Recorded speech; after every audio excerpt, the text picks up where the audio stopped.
ரூபாய் லஞ்சம் பெற்றதாக நிரூபித்தால் தீக்குளிப்பெண் என காட்பாடியில் பிரச்சாரத்தின் போது அமைச்சர் துரைமுருகன் உணர்ச்சி பூர்வமாக பேசினார்.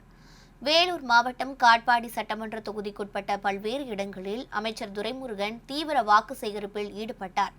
அப்போது அவருக்கு பொதுமக்கள் மற்றும் தொண்டர்கள் சார்பில் உற்சாக வரவேற்பு அளிக்கப்பட்டது. சிலம்பாட்டம், வாள்வீச்சு, கத்தி சண்டை போன்ற வீர விளையாட்டுகளுடனும் மேளதாளங்கள் மற்றும் பொம்மை நடனத்துடனும் தொகுதி மக்கள் அவருக்கு சிறப்பான வரவேற்பு அளித்தனர்.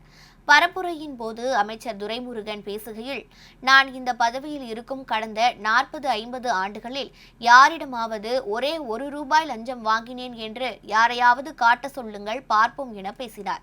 மேலும் அப்படி நான் லஞ்சம் வாங்கியது நிரூபணமானால் இங்கேயே நெருப்பில் குதித்து சாக தயாராக இருக்கிறேன், அந்த அளவிற்கு நான் நேர்மையாக பணியாற்றி உள்ளேன் என்று உணர்ச்சி பூர்வமாக பேசினார்.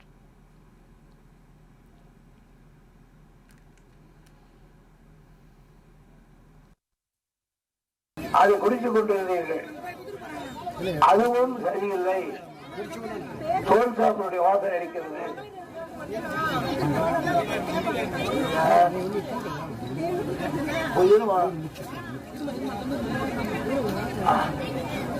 அதுவும் தோல் சாப்பு வாசனை அடிக்கிறது என்று சொன்ன பிறகு காவேரியில்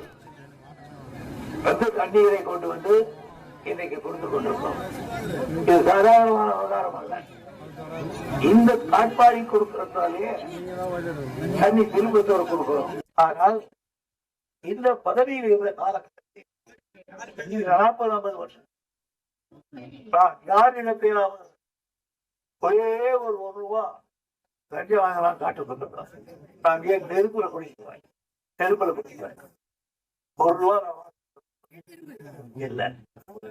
அதே மாதிரி ஒரு பொண்ணோட அப்பா ஒரு தப்பா அப்படின்னு சொல்லுங்க, நான் சுருக்கு போட்டு போவேன்.